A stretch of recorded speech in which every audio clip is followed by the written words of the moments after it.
माननीय मुख्यमंत्र्यांची ही प्रतिमा आहे की नाही? मी खोटं काय बोललो? माननीय मुख्यमंत्र्यांना मला सांगा आता जे काही केंद्र पातळीवर वेगवेगळ्या नेत्यांची महत्वाच्या भविष्याच्या दृष्टीने नावं घेतली जातात, या प्रत्येकाचं एक वेगवेगळं डिस्क्रिप्शन हे दिल्लीच्या सर्कलमधून एक बघितलं जातं.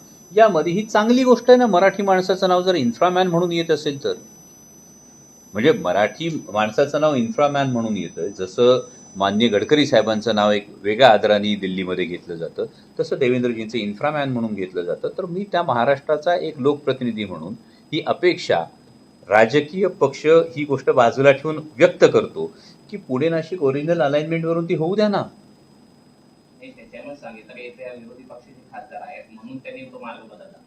अशी ऑफर आतापर्यंत माझ्याकडे आली नाही. म्हणजे अशी काही ऑफर आली तर विचार करू. जे खासदार आता ठाकरेंच्या पक्षातून शिंदेच्या सेनेत गेले, त्यांच्याकडनं असं सांगितलं जातं की निधी मिळत नव्हता आम्हाला. काय नेमकं यामध्ये ही वस्तुस्थिती आहे की विरोधी पक्षाच्या खासदारांना, म्हणजे मागेही तुम्ही मला वाटतं माननीय म्हणजे स्वर्गीय अजितदादांनी एक मुलाखत दिली होती निवडणुकीच्या आधी, बहुतेक मला वाटतं महापालिकेच्या निवडणुकीच्या आधी पब्लिक डोमेनमध्ये ती मुलाखत आहे. त्यामध्ये स्वतः त्याविषयी दादांनी भाष्य केलं होतं. आणि ही वस्तुस्थिती आहे की विरोधी पक्षाच्या खासदारांना निधी मिळत नाही. किंवा आत्ता तुम्ही जो पर्याय सुचवला, मला वाटतं हा लोकशाहीच्या दृष्टीनं ही फार बोलकी प्रतिक्रिया आहे तुमचीच, की जर राजाभाऊ वाजे आणि अमोल कोल्हे यांनी पक्ष बदलला तर पुणे नाशिक रेल्वे होईल. तर मग पुणे नाशिक रेल्वे ही विकासासाठी आहे की लोकप्रतिनिधींना दबाव टाकून त्यांचं पक्षांतर करण्यासाठी आहे? आणि हे लोकशाहीला किती पोषक आहे? मला वाटतं ही तुमची प्रतिक्रिया त्यासाठी फार बोलकी आहे. पण ही वस्तुस्थिती आहे की विरोधी पक्षाचे आमदार असतील, खासदार असतील, यांना अगदी जिल्हा नियोजन समितीच्या माध्यमातून गोष्टी असतील, राज्य सरकारच्या माध्यमातून गोष्टी असतील, यामध्ये निधी मिळत नाही.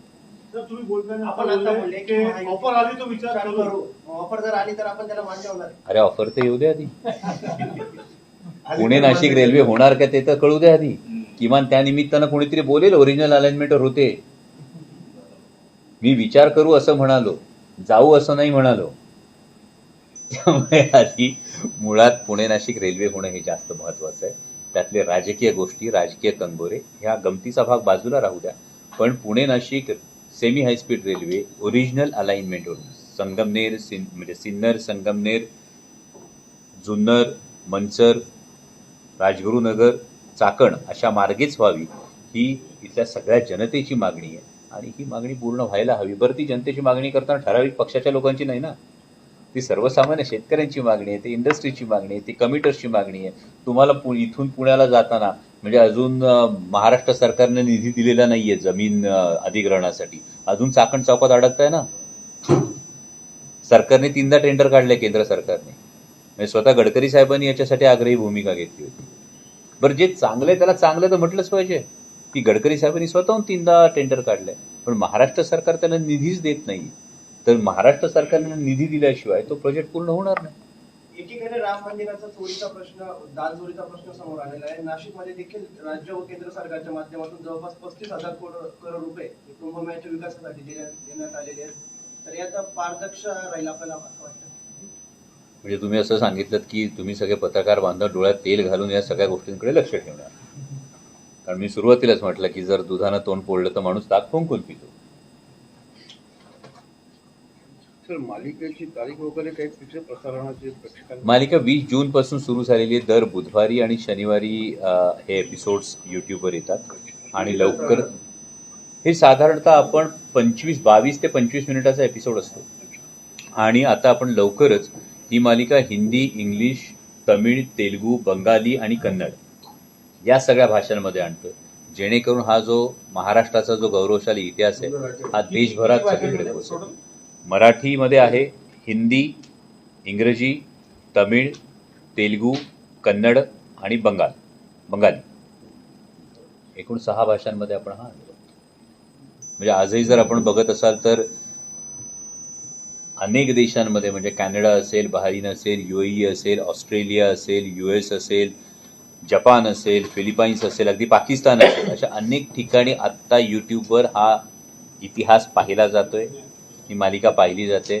आत्ता माझ्याकडच्या आकडेवारीनुसार जवळपास जगातल्या आत्ता 22 ते 24 देशांमध्ये ही मालिका जातीय पाहिली जातीय. त्याचं काय पोस्टर वगैरे आहे का म्हणजे आम्हाला हो, आपल्यापर्यंत हे सगळं आमची टीम पोहोचवते. आम्हाला मिळालं तुम्हाला त्याची युट्यूबची लिंकही पाठवतो, तुम्हाला त्या संदर्भातलं पोस्टर आहे तेही पाठवतो. चर्चा सुरू झालेली आहे 5 खासदार हे राष्ट्रवादी काँग्रेस अजित पवार गटामध्ये लवकरच प्रवेश करतील. काय सांगता? माझ्यासाठी न्यूज आहे. I don't think so. कसं आहे की या चर्चा केल्या जातात, घडवल्या जातात. त्याची काही कारणं जर तुम्हीच खोलात जाऊन विचार करायचा प्रयत्न केला तर तुम्हाला त्यातलं एकही सबळ कारण मिळणार नाही. आदरणीय शरदचंद्रजी पवार साहेब सांगतील ते धोरण आणि बांधतील ते तोरण, इतकी स्वच्छ स्पष्ट भूमिका ही राष्ट्रवादी काँग्रेस शरदचंद्र पवार पक्षाच्या सगळ्या खासदारांची. आणि त्यामुळे अशा कुठल्याही वावड्या असतील, चर्चा असतील, याविषयी स्वतः आदरणीय पवार साहेबांनी स्टेटमेंट दिल्यानंतर त्यावर इतर चर्चा करण्याची आवश्यकता मला वाटत नाही. तर हा पक्ष देखील काँग्रेसमध्ये विलीन होणार असल्याच्या चर्चा आहे. ज्यांनी हे विधान केलं त्यांच्याशी हायकमांड शेवटचं कधी बोलली त्यांना विचारा. कुठल्या नेत्यांनी हे जे विधान केलं असेल तर त्या नेत्याशी हायकमांड त्यांची काँग्रेसची शेवटचं कधी थेट बोलली, त्यांनी जर सांगितलं तर मला कळेल. तर आता काल महाविकास आघाडीमध्ये काँग्रेसचे वडीलतेवार आहे त्यांनीच काल असं विधान केलं की राष्ट्रवादीचे काही आमदार आणि खासदार आमच्याकडे येणार आहेत. म्हणजे मी काल ते विधान आपल्या माध्यमातूनच ऐकलं, पण ते विधान सांगत असताना मला असं वाटलं की वडेट्टीवार साहेब असं म्हणाले की ही वरच्या पातळीवर चर्चा, त्यामुळे आम्हाला काही माहीत नाहीये. मला वाटतं की आम्हाला काही माहीत नाही हे त्यांचं विधान जास्त महत्वाचं आहे. त्यामुळे त्या विधानाला किती महत्व द्यायचं हे आपण ठरवायला लागेल. त्यामुळे याविषयीची अशी कुठली चर्चा माझ्या तरी कानावर नाही, माझ्या ऐकिवात नाही.